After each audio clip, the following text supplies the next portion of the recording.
we have had quite a couple of weeks. We're living in this really intense time where instead of taking care of fellow citizens, Biden administration has decided to just double down on this proxy war against Russia via Ukraine. And they're talking about $50 billion more to go towards weapons and all of that. And meanwhile, all of a sudden, catch this, 30 members of what they call the liberal Democrats decided to write a letter and say, oh, maybe we should talk about diplomacy now. Well, what I want to say to those 30 Democrats is, where were you a couple of votes ago? You were voting for weapons to go in Ukraine. Oh, but you know what? Let's wait. We're 2 weeks out from the midterms. So there you have it. So now they're trying to jump on this bandwagon and trying to give out this rhetoric like they're going to throw out there that Biden should have peace talks and diplomacy. But really, there's no accountability, right? Because who's going to hold them accountable? We have the election coming, the midterms, in a couple of weeks. And then shortly after that is when they vote on the $50 billion weapons package. So anyway, desperation Democrats, I call them. Here we go. And the Republicans are much better. The Republicans have been voting for these weapons for Ukraine as well. And so we're going to talk about all this, the failing of the duopoly, the failing of the Biden administration.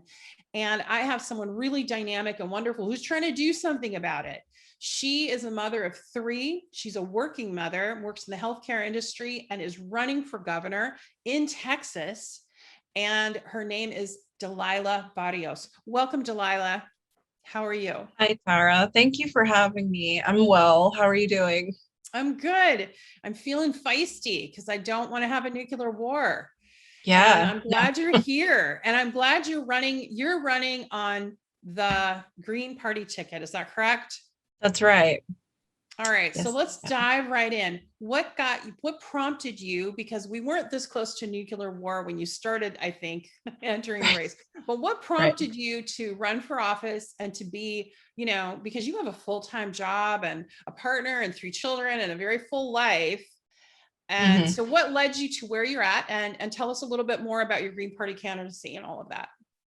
Okay. Yeah. So I think the pandemic, honestly, being a healthcare worker, when that hit was really challenging. And I think a lot of us went through, I think everybody kind of went through it in different stages of uncomfortable to grief, and so the 2020 election absolutely just made me demoralized me as a person, as a voter, as an activist too. I was just so frustrated. Blue, and I thought, blue, no matter who rapes you, right? That was the exactly slogan. No, yeah, I think so. I remember, and I was honestly really trying to be as supportive as I could of you, because what hypocrites. Oh, we're here to be, women's rights champions, but also, and so, obviously I didn't have a lot of faith in the electoral process. And, I thought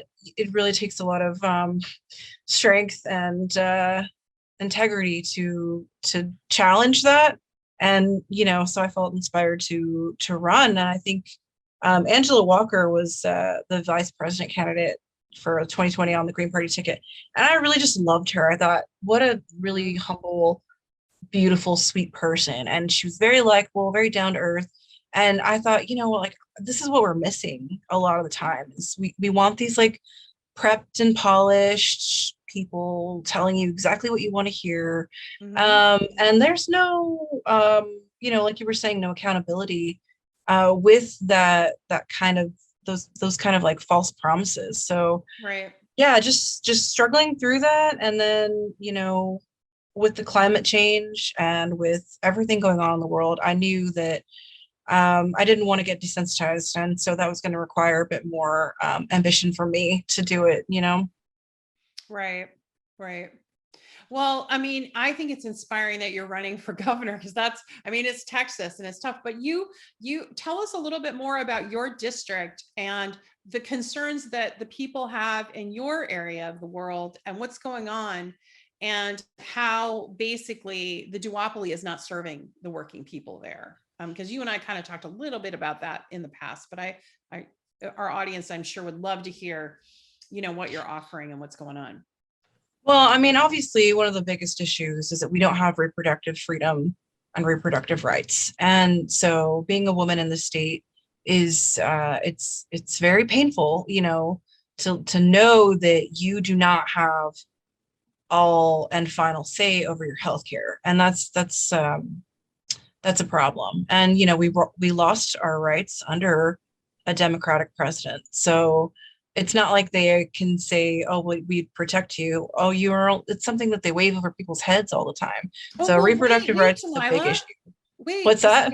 Wait a second, Delilah. Joe Biden said the other day that if you vote Democrat, you get to have Roe v. Wade codified. You don't believe Right. that, As if he probably even knows Right. what that means. Yeah. Or No, I know. yeah, I often Right. I mean, I live in a state where there's a lot of bigotry, and I'm like, none of these people know anything about reproductive health. They couldn't Right. tell you what organs are what. They have no idea, and it's so frustrating, working in the medical field, having these bigots try and tell me what I can and can't do with my own body. And two of my children are girls, and I talk to them freely about these things because we have a very open informational household. So and they're just like my daughter. She just turned 16 and she's just so frustrated that this is something that we're having a conversation about.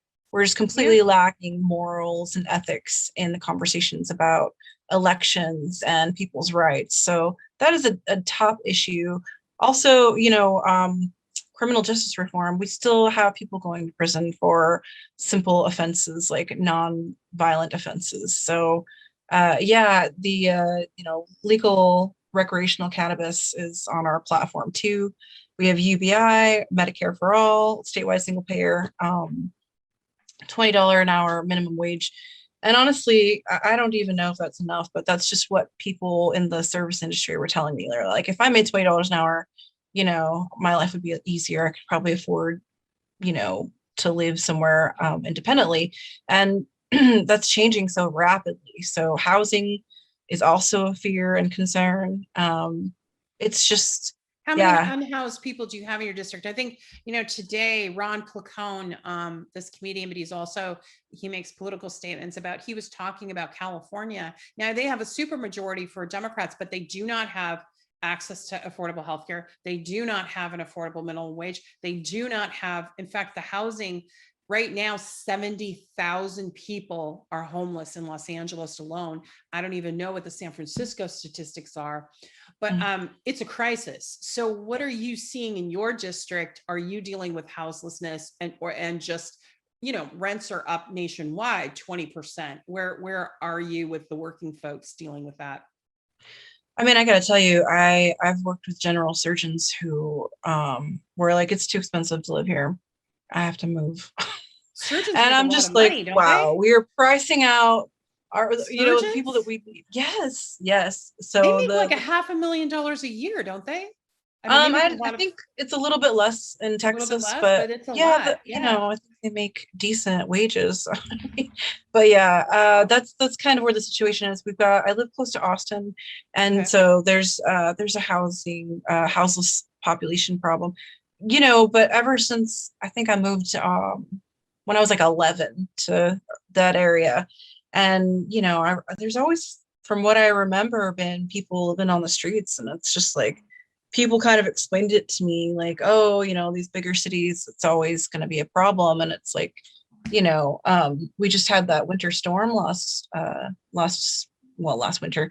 And, people actually died from being exposed to the elements. And, it's like, it's not even, I don't know. We have a lot of fear mongering about socialism and things like that. And it's just a lot of like misinformation and people being, purposefully uneducated in regards to policies. So there's so many issues. We have a lot of houseless people, and obviously we have a lot of uninsured and, people that don't have health care and basic healthcare needs. They don't have access to water, or they don't have access to bathrooms. So it's not great. So,